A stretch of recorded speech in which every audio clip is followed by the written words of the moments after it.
let's not talk about real estate. Awesome. Let's talk about my. I don't know. I used to love surfing and smoking Pakalolo back in the day. Perfect. All right. I mean, so my papa, he come from Ka'u, same place, Naalehu, right? Yeah, yeah. And shoot, yeah, he was the man down that side. He would hunt up all those mountains. But I grew up with my grandpa from we grew up in Waimanalo, Mm-hmm. and it was on a pig farm, right? So he went to Honolulu for work because he's on. In fact, he never finished school, right?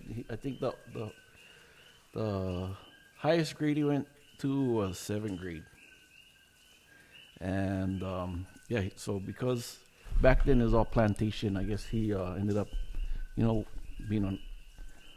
I don't know what they call him, blue collar worker, blue collar, Mm-hmm. Yeah.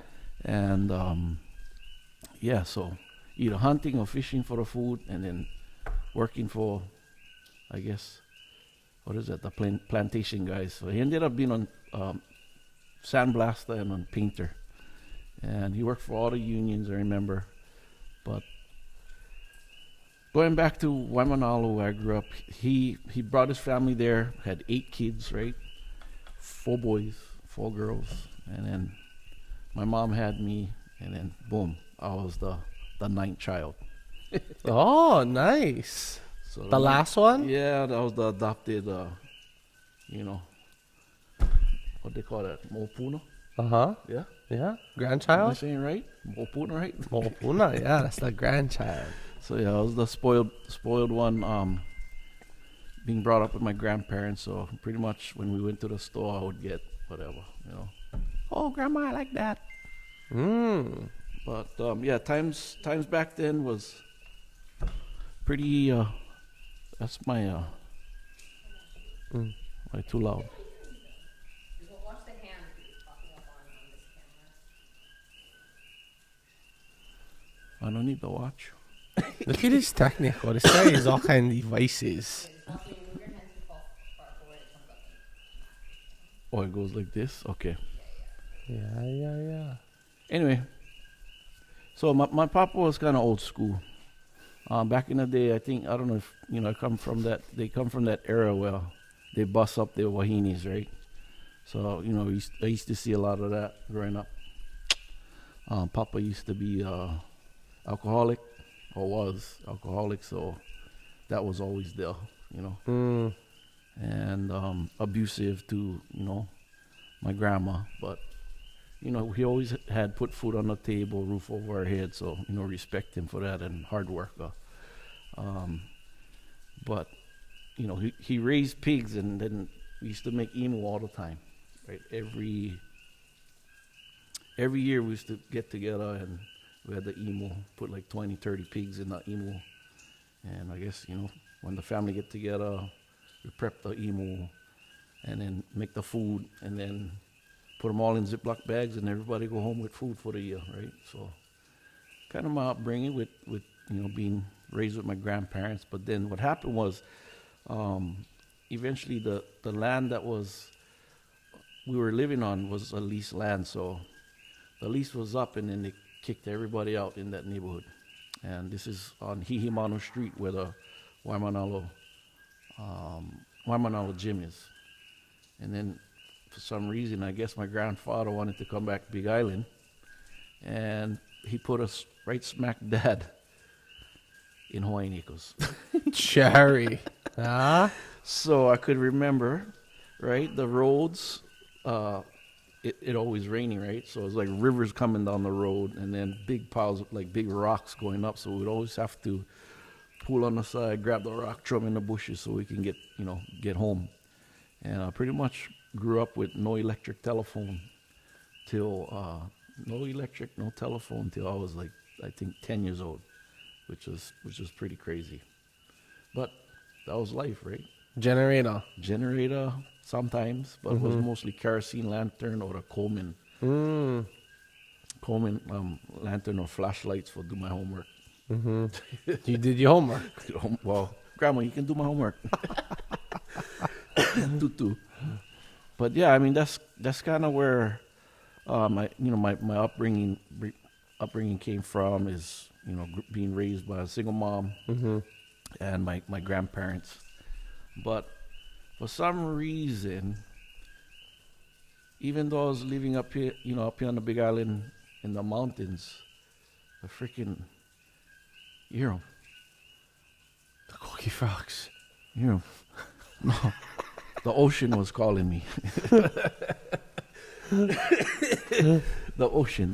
No, so I Like Moana. my uncle Pinky, he was a surfer. My father's a surfer. So I don't know, something in me that wanted to become a surfer. So I ended up. I was going back and forth because my mom stayed on Oahu, and my grandparents. I was living with them, and then I was like missed my mom, so I'd go fly back to Oahu, and I don't know. Yeah, my first wave was in Waimanalo Beach Park. Mom pushed me in a wave on a boogie board and caught a little barrel, and that was it.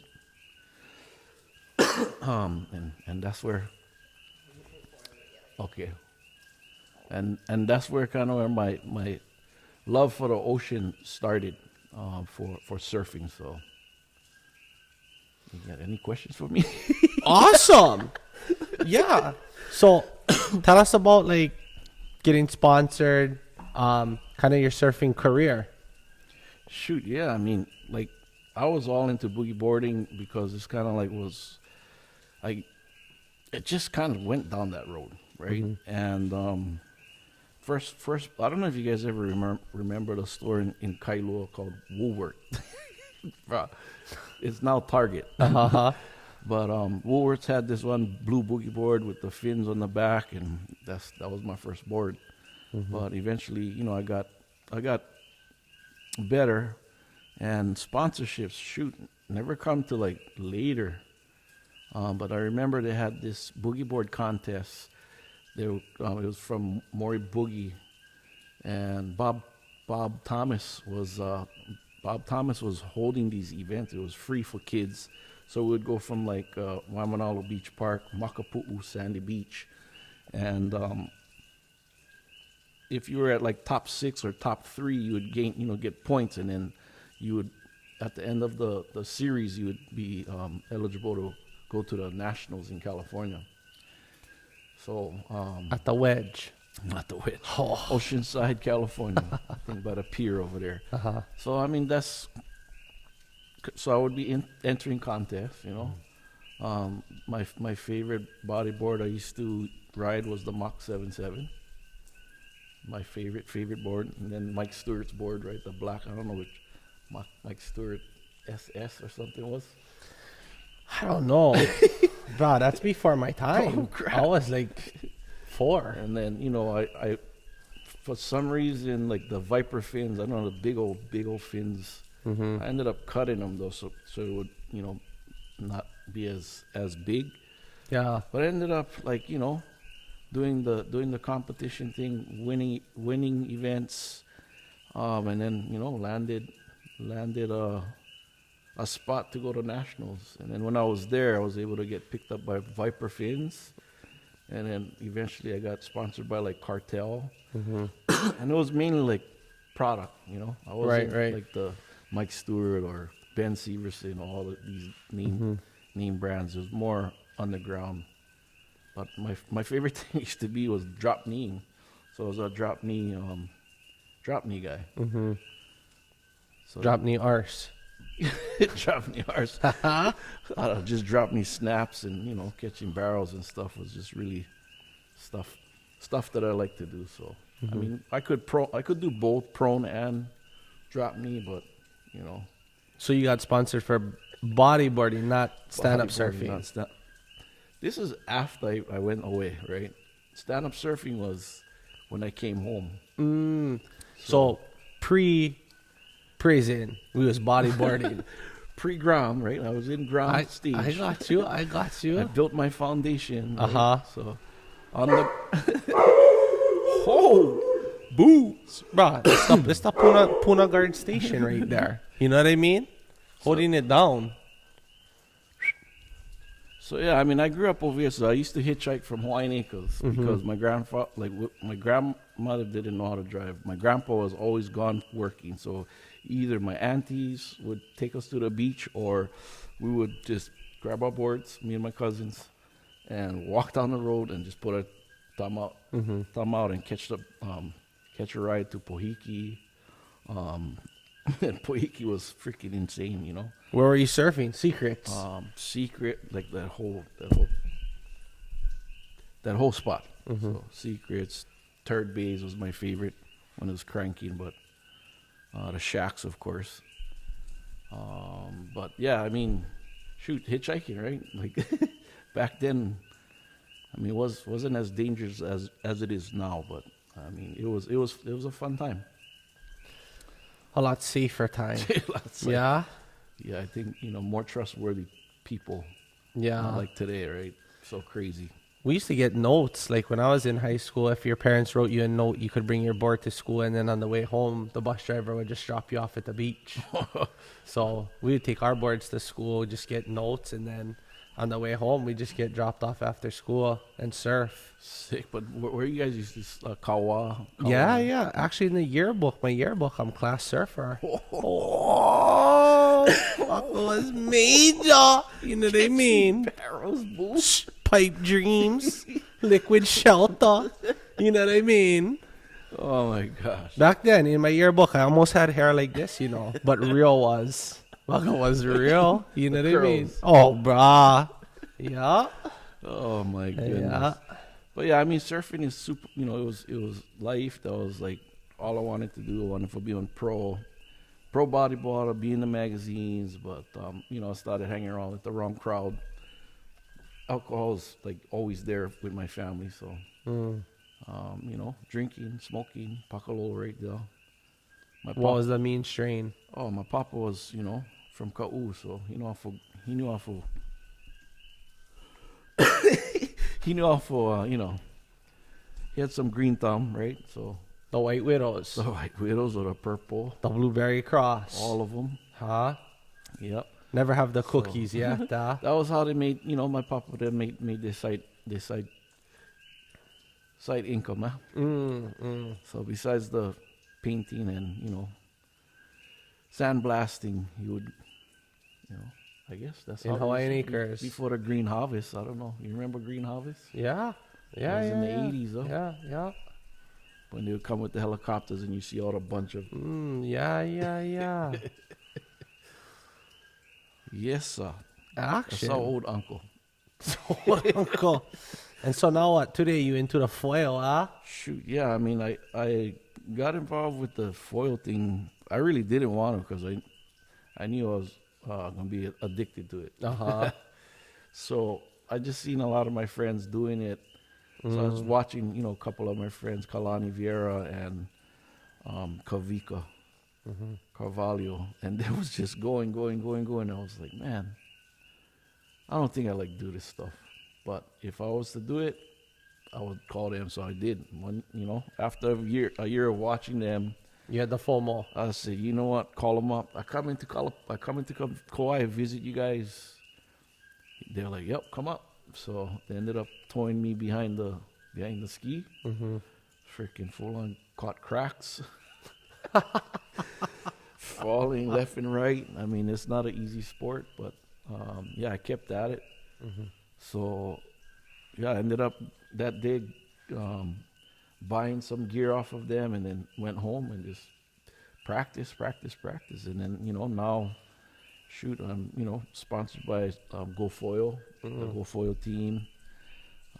Jimmy Lewis, who makes the boards, and then Bomber Floating Eyewear has always been there for me since I came out of prison, when I started my stand-up paddle racing and surfing career. So that kind of was fun, As soon as I came out, I was like, okay, well, I'm going to just go right back into surfing. And then, stand-up started like, I don't know.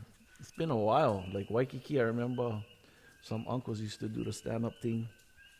But then it got popular around 2009. and they started doing like big races and. You did the Molokai channel I did the Molokai channel on the many stand times. up. On the stand Sup. up. Sup. Sup. Sup. You fuckers. Sup. No, but yeah, it's 32 miles, right? You got to train for it, of course. And shoot, I'm actually doing the race this July. We're going. There's 4 races, but I'm doing this wing foiling. So the wing foiling is with the you're standing on the board with the foil underneath, but then you have like a kite you're holding on to, and I'm going to Maliko Gulch. I don't know.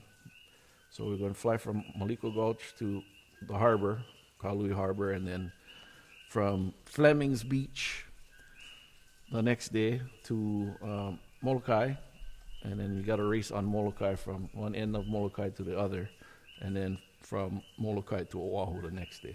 So it's like 4 races consecutive days. Yeah.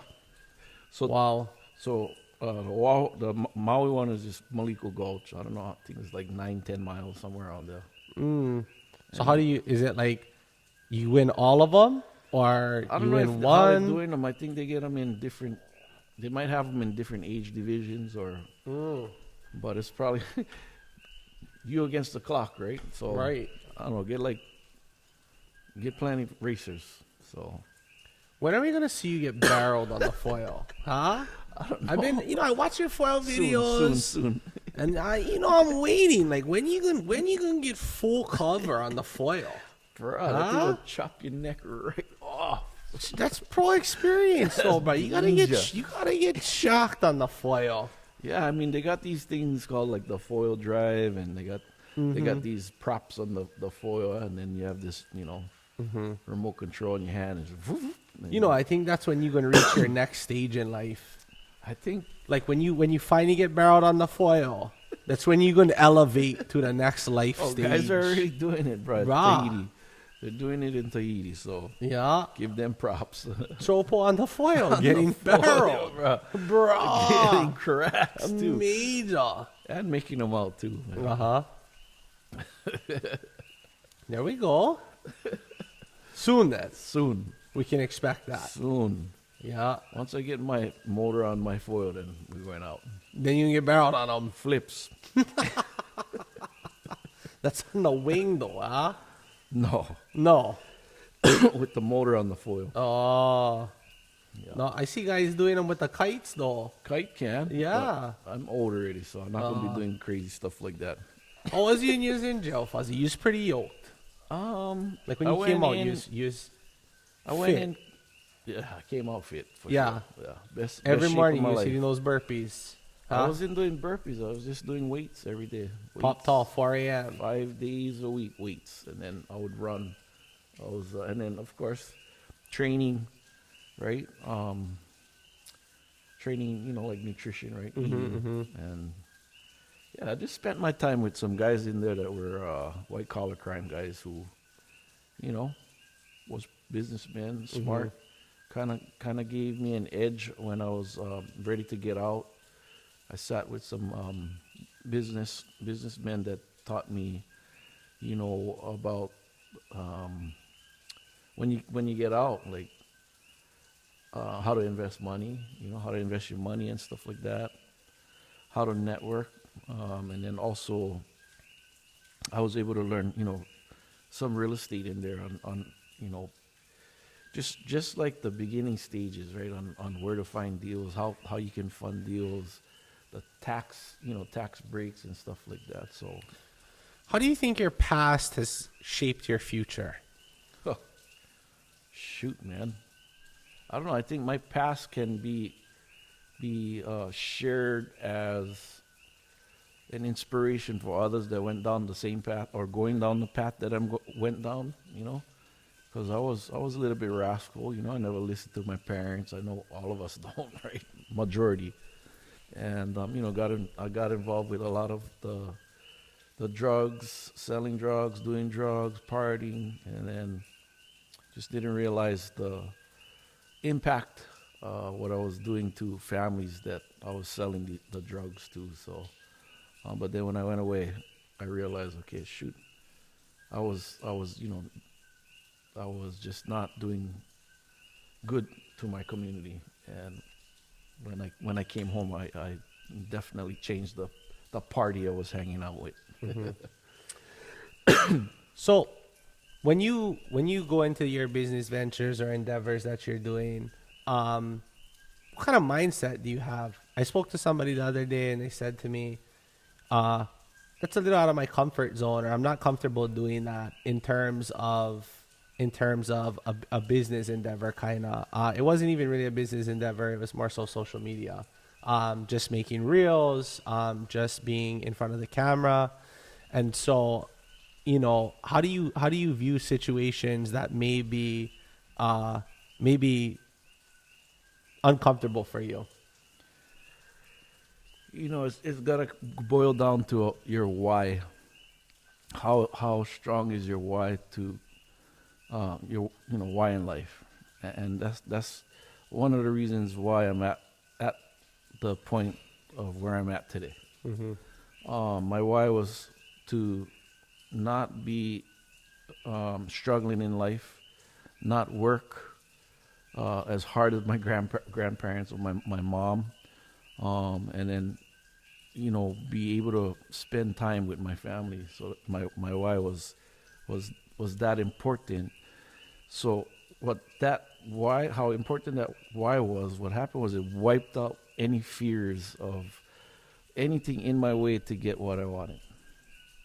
So we all have fears, right? Like, oh man, if I start this business, blah blah. If I start this business, a lot of things people think. One, I don't have the money, or I'm gonna fail. But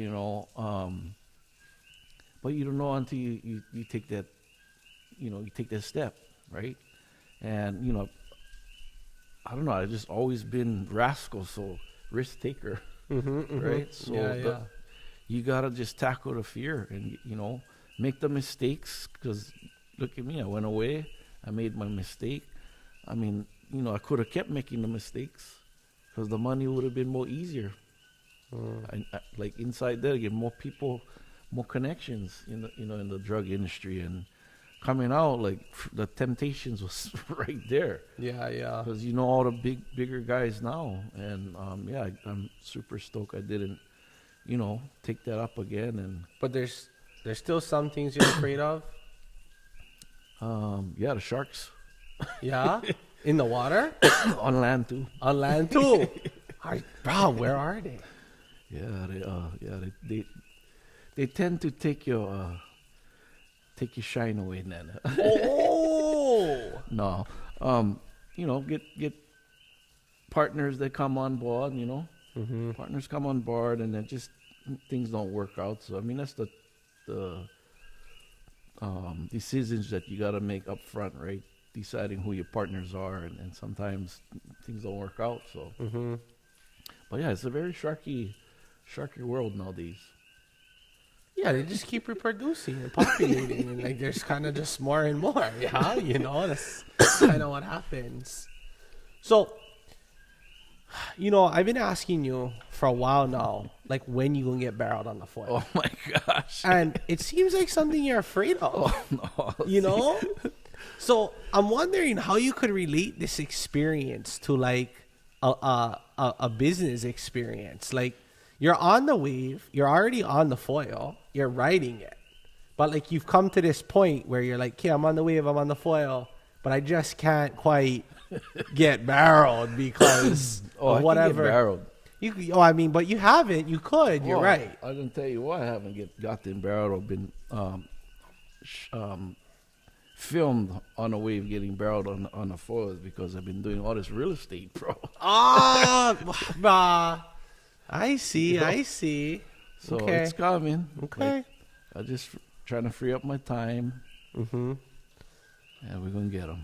We'll make you happy. But I just wonder, like, if that's a lot of people in general, like, it's just an analogy, right? Like, you're out here, you're in the ocean, you're already on the foil, you're riding the wave, but the last part is that major commitment, right? And so I feel like I see a lot of people do that. They get out there, they're already in the ocean, they're already on the wave, and it's like, the difference between greatness and mediocrity Yeah. is that last commitment, right? Like you said, so many people, they foil on the wave, they ride the humps, and they ride the shoulder, but it's rare that you The actually. biggest prize is the barrel, right? There you Catching the go. barrel, but and that's what I like you saying is a lot of people they just paddle out and they're waiting for the wave. And Yeah. they never catch them. Mm-hmm. Yeah. So in order to get the barrel or the prize, you gotta you gotta start paddling, bro. Taking action, right? Yeah. The thing is, yeah, you can go put your feet in the water or get out there and then test the water. But if you like get the feeling of catching barrel, man, you gotta just go charge them. Yeah. So Yeah. yeah, well, I mean, I'm still waiting. I'll see this video you have coming out shortly. It's of you coming. getting barreled on the foil. But in terms of kind of the investing journey that you chose and the path you went down, the people out there who kind of are just waiting in the water, right? They're out there, they're paddling around, they haven't really caught the wave yet, they haven't really committed to that investment in self, right? And I think more so than whether it's you're afraid or you're not afraid, it's that like final commitment, right? Right. To see what you're doing through. It's like the final phase. Like you've come so far, and now you're at the point where maybe what you're doing people don't believe in, or they're telling you can't be done, or why your idea isn't good. So that's why I gotta show the facts, right? Catching the barrel. Right? So I'm gonna get it, bro. Yeah. Leave me alone. I'm gonna catch the barrel, dude. All right. I like it. No pressure. I mean, there's no pressure. Nobody is watching Gosh. now. I'm just We're gonna saying. get it. We're gonna get it, right? Yeah. I understand, like where you're coming from. Like the one thing I wish I did was take on coaching early on. Growing up, because I never had coaches. I basically watched videos, right? Like back then, it was just VHS.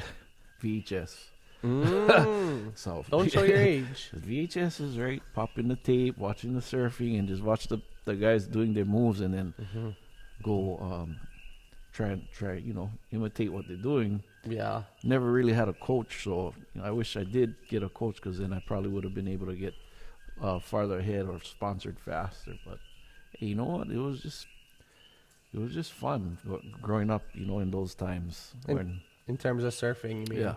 Yeah. I mean, you teenager going into high school, and just life is fun, right? Gotta work.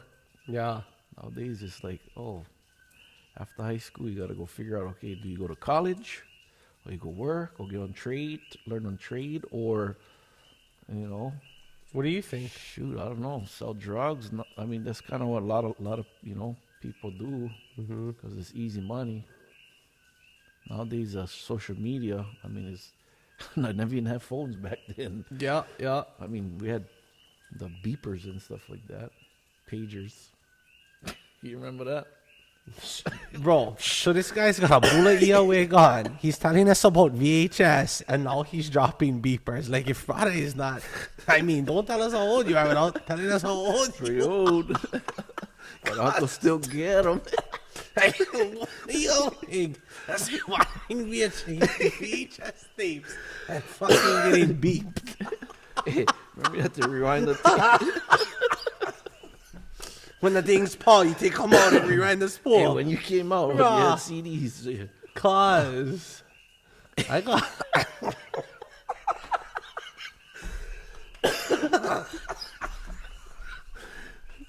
Trying to bring it back. Bring it back. I got fuck. I don't even know if you can find a VHS player anymore or one beeper. I got the old, I get my old tapes, bro. I get my old tapes. Cause, oh, that is major. How do you play them? You don't.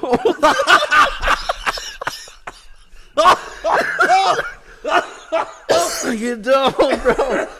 I gotta send it to the. I gotta send it to the company to put it on into like a red room and like fucking print it out. Bro, back in. Oh my goodness. You remember those cameras where you have to get the film and you put them in? That's how old I am. I don't remember those. You saw digital. Oh man. Well, I guess I'm old. Rah. Oh my goodness. But I can hang with you young fellas. So you're so inspirational, Fuzzy, bro. Inspired by you, bro. Oh man. Fucking true. What's going on with the wig, bro? You see, this is like. Look at this thing. Look at this. I figured it would make you guys laugh today. Look at that. You know what I mean? It's probably what I'd do all day long if I really had some hair like this. Or I might be like the kids nowadays and just shave the sides like halfway back to the ears. You know what I mean? Hot. We just sweating. Fuck. I mean, hot, especially in Puna. So, what kind of big plans do you have coming up, bro? What can we expect from you? Man, I think I'm gonna stop talking about tax auctions because people don't believe in tax auctions. Yeah? To me, I mean, even though the properties. Let's go back. Like, educating yourself is one of the most important things. Financially educating yourself. But I've been just talking a lot about tax auctions lately on my social media because the entry point is super cheap, And, there's a bunch of them that, in fact, Hawaii County, there's always, every 6 months, I think, has a tax auction, and you can buy land starting at like what, 2-3 grand. Where? Lava Zone 2 of my favorite spot. Yeah? Yeah. How much do you own down there? I own none. Yet. But soon to be. He's old, but he's got the wisdom. Soon to be owner of a bunch in there, though, because there's a lot of things changing in the county where tiny houses are going to be able to be approved. Oh, yeah? Yes, and when that does, that may bring more opportunity for local families to buy properties, at affordable prices. Yeah, in Lava Zone 2? Yep. Yeah? I mean, trail house or tiny house on stilts, right? If that's permitted, if the lava come, you can back up one truck and put them on the thing and go, zip, it's out. Sometimes I feel like I'm in a dream. This guy's talking to me, and I'm like, this is like. You tell me, you invested. Like, is it so? Here's my take. I think people that have don't have money, and that's local. In these lavas, like Lava Zone 1, get people still buying Lava Zone 1. Why? And where they from? Am I supposed to answer that? Yeah. Oh. There's There's people buying Lava Zone 1. Why and where they from? They're probably from the Big Island, and they cannot afford Lava Zone 3 or 2. Oh, they choose not to, but. Or they had, there's some sort of emotional attachment to the area. So they had something there. Maybe their family is from there, and they get some kind of connection, or they get some kind of emotional situation drawing them to that place. So as though, I mean, like a lot of people think as tax auctions, you go to these tax auctions, level 1, level 2. Why are they on the list all the time? Because they're not as desirable, right? And so that's why there's a lot of them, Well, why are they on the list? What's the main people just reason? not paying the taxes. So that's the reason why. And a lot of them is because, maybe they're not from Hawaii and they own them. Right? Or the thing was passed down to, the parents passed it down to them or bought them, and then just because they don't pay the taxes, that's why they get auctioned off, because the county needs to pay for bumpy roads. Why do you think there's not more properties in Lava Zone 3 and up that people aren't paying the taxes on? Why are majority in Lava Zone 1 and 2? People just in general, things happen, right? People get sick, people die. All in Lava Zone 1 and 2? Oh, in all zones, right? I mean, the majority of these people who own these properties in those areas, they kind of know, like, what lava zone 1 and 2 is, where, good chance that the lava gonna come, right? But what about the people that, been living there, like I said, been living there a long time? Like, they get roots over there. And I mean, that's an opportunity, if you can or decide to purchase property cheap. Yeah. Why are you gonna spend 600 grand, 700 grand if you cannot afford that at this time? Start there, build from there, and then work your way up. Do you know like what the difference is in a policy? Say you have a $300,000 house in Lava Zone 3 and one in Lava Zone 2, same exact house. What is the difference on the policy? So yeah, I mean, anything in lava zone 1 and 2 is gonna be tough to get, and gonna be double or triple, quadruple the price of in lava zone 3 and up, just because of the higher risk that the insurance company's got to take.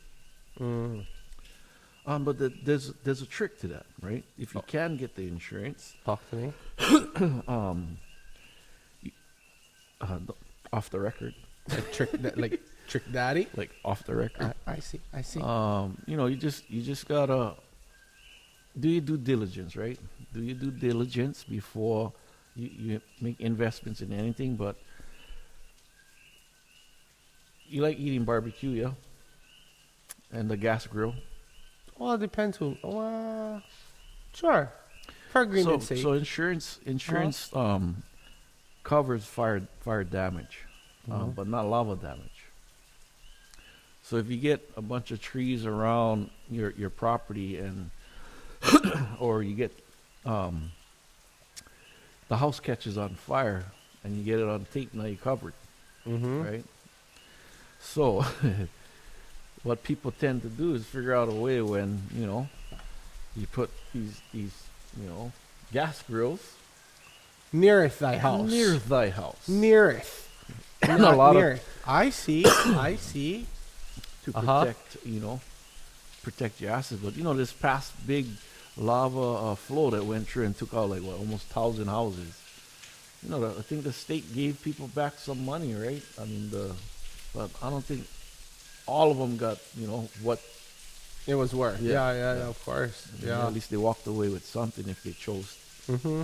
right? So, but yeah, I mean, it's to each his own. But it's a way, to me, like lava zone 2 areas, people still living in them. And I'm saying not the areas where it's like closer to like Fissure 8 or Leilani Estates. Like I'm talking about, like, Nana Valley, a little bit.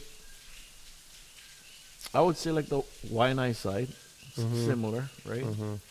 Or worse. Just way more far from stars. Well, Pahoa's right there, but yeah, if you can buy closer to the main road, I think it's okay. Mm-hmm. And then like out ocean view, I mean it's out there in wild south. You can get an acre for like $3,000. I mean, just to think of that, like in Hawaii, you can purchase property that cheap at these tax auctions is to me is mind-boggling. And I never knew about it until one of my friends told me, "Bro, you should go check out the tax auction." And I was like, okay. And when I went, I was like just in awe of people that wasn't from Hawaii just buying, scooping. So how many properties have you purchased at the tax auctions? So far we bought 3, right? The one we got in HPP, the 2. The one, I think you bought those 2. I did. You did, bro. Yeah. And then Thank one you in very much. one in Fern Acres. Mm-hmm. But my cousin and I, But none in Lava 2 so far. no, not yet. Maybe this time. So How many were on the list 108 right now. in Lava 1 and 2? 1, 2, 3. Mm. Yeah. So mostly Nana Valley had few in Hawaiian Beaches, think maybe we had like 4 or 5 in HPP, and then the rest is in Ocean View. Awesome. Tell us a little bit about how your little subdivision you're making is going. Oh, In case you guys didn't know, Fuzzy right there, Bula Fuzzy Bula has a subdivision going. half a block. Half one block. Half a day block. Bruh, you heard that? You know how hard it is to get half one brick block these days. You know what I mean? Yeah, I mean, Yeah. this opportunity came way before, way before this. I was able to, it came across my plate before, and I was able to buy it cheaper back then, but my knowledge or my skill or the network of people to take something like that to the finish line wasn't there. Mm-hmm. So this one just came off the MLS, like right off the market, right? And Yeah. it was on there. Everybody's seen it. Mm-hmm. But there's a lot of work that needs to be done, civil work, right? Like I had to basically push down 2 streets to open up the road because it was all forest. Mm. Was there like infrastructure there already? Road infrastructure? No. No. Roads was cleared in the 50s. So it all Or grew back 60s. basically. Oh yeah, it was all bushes. Yeah.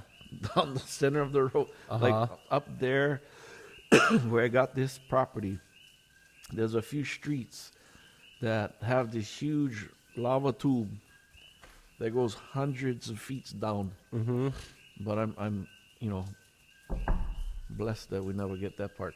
Mm. But anyway, like this is an area where it's all, instead of blue rock or lava, it's all dirt or mud. I see. And yeah, it can cost us a bunch of money to do the road, and then we got to bring in power as well. So back then I never had the capacity or the know-how or the knowledge to do what I'm doing today. So but the plan is we're gonna take the 32 lots and build 32 homes, pre-approved plans, because you can get the permits quicker, and then we're gonna put Section 8 Hope Service or these nonprofits who have families that's on the list to house them for rentals. Awesome. Yeah. So You have like a projected timeline? right now we're still trying to raise capital. I mean, we got funds to do like the road and the power, bringing in the power. We're just looking for cheaper money, like lines of credit, right? Or work with bank or nonprofit organizations that's willing to lend us the money at a lower percentage rate in order to refinance out and then pay them back, and then put families in them. So what do you think? That's like a year, 2 year, 3 year? Like what's your like projection on it? I'm thinking a 2-year project. Uh-huh. But we started just pushing down the road. We surveyed the roads, pushed it down. So I did that so that I knew there was at least access and not lava tubes. So what do you think like the projected cost to build per house will be? Well, because I get my own team, I look it to be all in with each property, and that's adding the road, the power, bringing in all the fill. We're looking at about $250 all in per house. And what do you think it'll appraise at when it's done? Well, a 2-bedroom home sold for like 3 something in there just recently. Mm-hmm. So I'm building 3-bedroom, 2 baths, and like 10 4-bedrooms. Mm-hmm.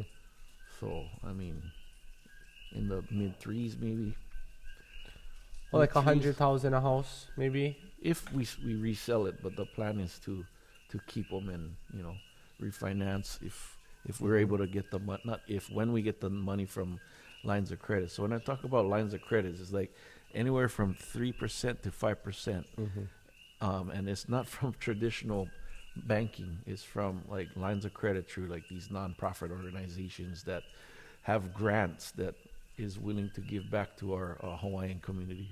Did you use any of your own money to fund the project? Yes, so my partner Zasha and her husband put up the money, skin in the game. They bought the property, they bought the lots, and then I put some money in for the surveying and clearing of the roads, and then I'm putting in like money that was granted to me. So I got granted 250K from a nonprofit organization to put towards the build. So that's going to go all towards the So it's road. kind of like a legacy project. Well, it's a passion project, Yeah, yeah, right? yeah. To give back to our community. Yeah, I usually only invest my own capital into like legacy projects Yeah, or yeah. things I plan And on I don't keeping. mind putting my own project. If we're going to keep them, I put my own money yeah, into yeah, it. yeah. It like because we got it so cheap. I mean, we got them super cheap. We bought it for $150,000 for 32 lots, right? So, I mean, that's 1 acre almost, right? Acre and like 1 acre and a lot in Ainaloa. But I got 32. We got 32 quarter-acre lots, side by side, front and back. So are you gonna do it in phases or just kind of all at once? Are you gonna do like 10, 10, 10? Or are you just going? So first Just thing right roll now, out we're the whole working play. we're working with Hawaiian Electric. In fact, I got on the phone with the planner today, and we're looking to, start the roads. Start the roads so that Hiko can come in and put the power first thing. And then while we're doing that, we're looking to maybe start 10 at a time. Right? Crack out 10 So at like a time. 100,000 per house. You're looking at like 3.2 million in equity on the low end. Yeah. Yeah. I think our all-in budget, if under 10 grand, maybe 8 to 10 grand is kind of where we looking at. That's with the buffer, but I know, 8 to 10 grand. I mean 8 to 10 million. Sorry. Oh, to build. I was like, You gotta what? excuse Oh, Uncle, where's bro. the? I was about to say, like, well, where's the play? 8 to 10 grand. I was like, to bro, 10 I'm million. fucking up here. 8 to You know 10 what I million. mean? Yeah. No, Bruh. this one is a big undertaking. Yeah, yeah. I mean, it's been, on my mind, a little bit stressful, but hey, you know what? I'm punching through. Yeah. I mean, we're not dealing with rock, we're dealing with mud. Those are some goals. Raising 10 million, 8 to 10 million. That's pretty. Especially dressing like this, right? I know, with your wig on, showing us your VHS and How- beepers. How am I gonna do Bro, that? how are you going to do it? It's networking, social media, Yeah. meeting with other nonprofit organizations that sees the vision. Yeah. And, we may have to give up some equity, some Yeah, properties yeah. away to the nonprofits that's wanting to be part of this thing. But, right now we're just pushing through with the civil work for now. But that's a pretty good, so if you guys are out there watching, right, you want to be real estate investors or you're thinking about that kind of career path or what's possible, if it's possible, what you can do. Look at that, a 32 lot project. You're going to build at least 3 million in equity, I would assume, on the low end, plus the cash flow and then the debt pay down every month, right? Yeah. It's passion project, right? We giving back, plus of course, we're gonna make money too. But Yeah. we still giving back. Well, if you're keeping them, you're not per se making money. Well, we can write off taxes. but Yeah. Meaning cash flow, like Yeah. once we refinance, I think if we're in at the right amount, all in, like we'll cash out, pay off our debt to our lenders or our line of credit, and then the rent's gonna cover, and we might cash flow a little bit, right, at the end. So Yeah. so that's what I'm talking about. We might make a little bit, and of course we're gonna be managing the projects, the houses with our own team. So what's after that? Like, is that just kind of retirement? Shoot, I don't know if I'm gonna retire. Just I like teaching, right? Sharing the knowledge to other people. So like yourself, right? Yeah. It's always, you cannot take all that knowledge with you when you're gone. So Nah, yeah, of course, yeah. That's what it's about. Right, Trying so- to uplift other people, Right. help them succeed as well. So I applaud you on your success as far as where you're at today, and then now you jump in to help other people that's interested in this industry, and like you can do it. Like Yeah. don't think you cannot, because Yeah. it's possible. Wamanalo. I mean, Wigs. let's go. You know what I mean? Let's We go. wigging. Look at that. You know what I'm saying? Yeah, They probably look at us and they're like, oh, these nuts. two monkeys is out here nuts. with portfolios worth millions raising capital. Yeah. How the hell we did them now? I know Just the like peop- this. I What do know- you mean? Well, I know. He's selling drugs again. He balling, right? Oh man, sound like we smoking some Bacololo, bro. Bruh, you know what? Whatever is going around is mean, but I've been coughing for like 3 weeks straight. You know what I'm saying? Yep, Ah. I know what you're saying. That's not even passive gains. That's like active right there. You know what I mean? Yeah. Oh my gosh, bro. But yeah, it's been a fun ride. Meeting you has been fun, because we see each other on social media, see each other passing by, and then you helped me out a bunch on properties to clear my lots. You found the survey guy, right? Yeah. The survey guy, Yeah. you brought him out of the woods. Mm-hmm. It's like, Uncle, what's going on, bro? Come drag them in, come, Yep. come. Yeah. And appreciate you helping, because like nowadays, like you see, there's a bunch of a lot of people building now. So Yeah. it's harder and harder now. It's gonna come down to the relationships that you build to be able to get the right people to do the work for you. So Yeah. That's an interesting aspect of this real estate investing situation. I see a lot of people who don't really seem to be too concerned about the relationships they're building. yeah, I know. They just, I don't really know what they're doing. Microwavables. That's what they call them. Microwavables. Yes. You Just make that money today. and then that's it. Okay, Done. yeah. I see. They're not thinking about the longevity. They're not doing the oven thing, right? I got you emu. the slow bake. Yeah. Huh? The emu. I got you. They just on that microwave. Yeah. Yeah. How do you see the industry changing over here? It's economy is there's a need for homes, right? The economy in Hawaii, limited space. Honolulu, they're going up. Hopefully they don't do that over here to the Big Island, like go up. Mm-hmm. But it's just supply and demand, It's like you said, the shark's making kids, right? I mean, You get three. yeah, three. they're gonna be savage. They all I mean, gonna I'm need a not gonna deny it. No, but I'm just saying they're gonna need houses, right? Yeah. And the demand is there, and not much houses to for like rentals. Like people cannot people that like some families, not some, a lot of families cannot afford to buy, Yeah. so they gotta rent. Mm-hmm. And What about in terms of like the influx of outside investors coming here? well, we can't change that because it's open to whomever. Yeah. So we gotta educate ourselves and learn how to, do what they do, Right. right? Mhm. And get to it first, because if not, they're gonna get to it. Yeah. So, What do you think about the lot prices? um, 67,000 Stardust. it's pretty crazy because Yeah. just a few years ago, I was, we was buying them for like, I don't know, $6,000.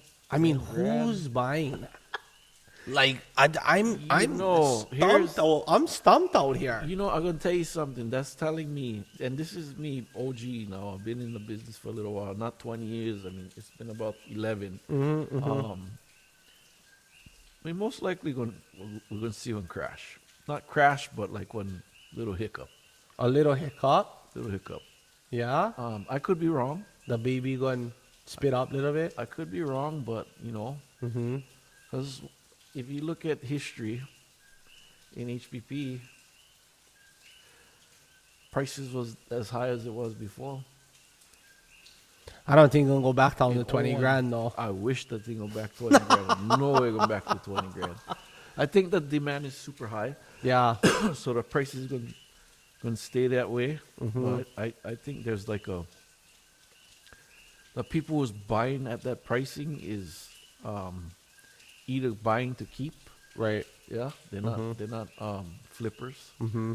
So they're gonna build and hold them with their own cash maybe. Yeah. And yeah, like it's just crazy like to see that prices like nowadays. So where do you have projects going on? We have projects on Oahu, mainly helping other investors, and then we just picked up one. We're in escrow to do a flip in Kolaiah, my first flip on Oahu. Nice. And then we doing stuff here on the Big Island, over here in Puna, right? Hawaiian Paradise Park, Ainaloa, Fern Acres, Orchid Land, Volcano, You've just infiltrated the whole hood. and then Waikoloa. Waikoloa, and then we just picked up one foreclosure in Kona, but below Hulualoa. Nice. Halualoa. Yeah, Halualoa. Awesome. So, I really don't look like it, but You're kind of smart. we've got a bunch of projects, and I've got experience. I've dealt with all kinds of stupidity with dealing with contractors, partners, but you weather the storm, bro. Yeah. Like, There you go. weather the Ride the storm, wave. Just keep riding. You just keep moving because those people just gonna phase out, and they're gonna no longer be around. 'cause Yeah. they're just gonna phase themselves out of the business. Yeah. Because Awesome. I'm here to stay, man. For another 20. maybe, Maybe. Got you. but the main thing is to try and uplift others like yourself, Yeah. who's interested in learning this. But financial education is super key to start, even like in school, while you're in school, high school, going into college. Learn financial education. Yeah. Learn how to invest money. Learn how to spot the investments or opportunity, and jump on them. Awesome. Jump. Wow, you got any advice for the young people out there looking to get into the game or Yeah. thinking about what to do next? Yeah, I mean, learn from a coach, basically. Like, take action by learning from a coach. You can do them on your own, right? Watching all these YouTube channels or jumping in. You'll learn quickly. Yeah. Make all the mistakes, and then, but it'll take you longer. But if you learn from somebody that's already experienced, you go faster. You might have to pay them, or give them your time, or bring value to that person. But in the end, you can go from where you're at to where you want to go faster. Awesome. All right, guys. Great podcast here with Brother High Fuzz VHS beepered out. You know what I mean? Roger that. Yeah. Thank you, Bra, for coming on. We appreciate it. Brother Fuzzy has a lot of knowledge. Been doing this for a long time. Great resource out here within our local community. We appreciate him a lot. He's always helped me out anytime I needed it, doing anything. So reach out to Brother Fuzzy or us if you guys have any questions, looking to get into the game, coaching programs, etc. We're here to provide support, anything we can do to help the people in the community. There you go. Hey, he caught me at night. That's the only time he could catch me at night. Hey, in his warehouse, man, this guy he's got it going on, and the setup is mean. The backdrop, such a, when you see Max only on social media, but when you meet him in person, it's a real dude, bro. The real dude. Real dude You heard that? with the curly hair. Yeah.